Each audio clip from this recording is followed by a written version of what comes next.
Keto chocolate avocado pudding. You need 2 perfectly ripe avocados, soft with a beautiful green flesh, no black-brown spots. If so, discard them to avoid a weird flavor in your pudding.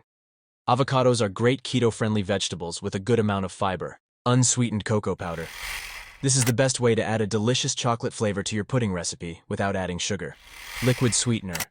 I am using sugar-free monk fruit syrup, also called sugar-free maple-flavored syrup. The name changes, depending on the brand. I recommend this as a sugar-free keto sweetener, but if you are vegan or paleo, the recipe will perfectly work with 100% natural maple syrup. It will simply raise the sugar and carbs of your servings. Unsweetened canned coconut milk. I love canned coconut milk for this recipe because it adds a creamy, rich texture, and a delicious coconut flavor too. Other options are unsweetened almond milk or any plant-based milk you like. Vanilla extract, just because a hint of vanilla in a dessert makes things taste better, but it's optional. Sea salt. Believe me, you won't regret that pinch of sea salt. It perfectly balances the sweet chocolate flavor, and it will blow your mind.